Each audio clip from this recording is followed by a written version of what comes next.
On and non channel के नानी की गुड नाइट कहानियों में आपका स्वागत है। आज की कहानी का शीर्षक है लालच का फल। बहुत समय पहले की बात है। किसी गांव में एक गरीब ब्राह्मण रहा करता था।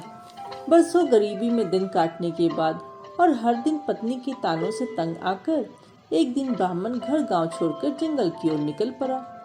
जंगल पहाड़ को पार करता वह एक बहुत ही सुंदर प्राकृतिक स्थान पर पहुंच गया। उस सुंदर जगह पर एक दुर्गा माँ का बहुत पुराना मंदिर था। ब्राह्मण का मन तो वैसे ही दुखी था, तो उसने सोचा क्यों ना इधर उधर भटकने से अच्छा होगा मैं यही रहकर दुर्गा माँ की पूजा करूं। फिर क्या था, ब्राह्मण वही मंदिर की सफाई कर भगवान की पूजा अर्चना में लग गया। दुर्गा माँ की पूजा उसने पूरी श्रद्धा और लगन से की। एक वर्ष बीतने के बाद दुर्गा माँ प्रसन्न हो गई और ब्राह्मण के सामने प्रकट हुई। ब्राह्मण से कुछ मांगने के लिए कहा। ब्राह्मण की तो खुशी की सीमा नहीं रही। उसने हाथ जोड़कर भगवान से कहा, माँ, आपसे मेरी स्थिति छिपी नहीं हुई है। आप जो भी मुझे देना चाहे मुझे स्वीकार होगा।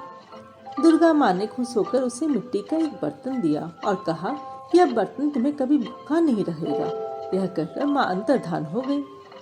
ब्राह्मण भगवान को प्रणाम कर मिट्टी का बर्तन साथ लेकर अपने गांव की ओर निकल पड़ा। गांव जाने के रास्ते में उसे एक बनिए मित्र का घर मिला। उसने सोचा रास्ते में बनिए मित्र से मिलकर मैं अपने घर को चलूंगा। बनिए ने अपने ब्राह्मण मित्र का स्वागत बहुत अच्छे से किया और अपने ही घर रात बिताने के लिए रोक लिया। ब्राह्मण ने बनिए की पत्नी को रात में सबके लिए खाना बनाने को बिल्कुल मना कर दिया था। अब रात्रि भोजन के समय सभी लोग खाने के लिए बैठे, तो ब्राह्मण ने दुर्गा माँ का दिया हुआ वह मिट्टी का बर्तन निकाला और प्रणाम करके उससे खाने के लिए भोजन मांगा।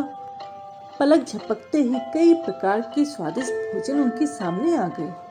सबने मजे से बहुत अच्छी तरह खाना खाया। यह सब देखकर बनिए के दिल में लालच आ गया और उसने सोने के बाद उस ब्राह्मण का बर्तन चुराकर उसकी जगह पर वैसा ही दूसरा बर्तन रख दिया। सुबह होने के बाद ब्राह्मण बनिए मित्र से मिल विदा लिया और अपने गांव की ओर चल पड़ा। ब्राह्मण को वापस आया देखकर उसकी पत्नी और बच्चे बहुत खुश हुए। फिर बनिए ने अपनी सारी बात बताई, सारी कहानी बताई और मिट्टी का बर्तन भी दिखाया। पत्नी और बच्चों को उसकी बात पर बिल्कुल भरोसा नहीं हो रहा था। तब ब्राह्मण ने मुस्कुराते हुए बर्तन से खाने के लिए भोजन मांगा। लेकिन यह क्या, नकली बर्तन ने तो कुछ दिया भी नहीं और देता भी कैसे, वह बर्तन तो नकली था।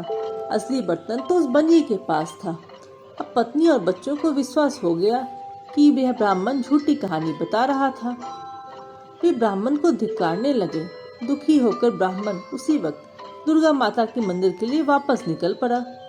उसी मंदिर में वापस पहुंचकर उसने फिर से माता की प्रार्थना स्टार्ट की।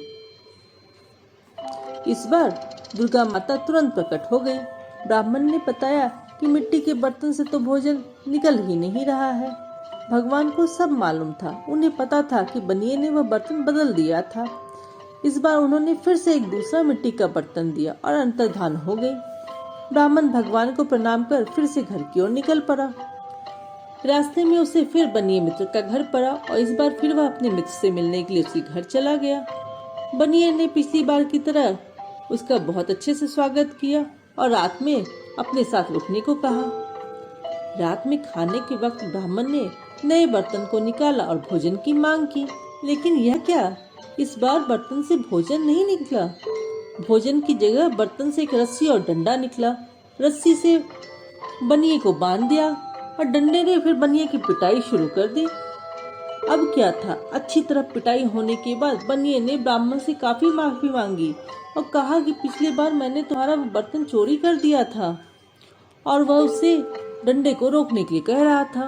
ब्राह्मण ने प्रणाम करके उस रस्सी और डंडे को रोकने के लिए कहा। उसके बाद ब्राह्मण ने अपना नया बर्तन लिया और पुराना बर्तन भी लिया और अपने गांव की ओर चल पड़ा।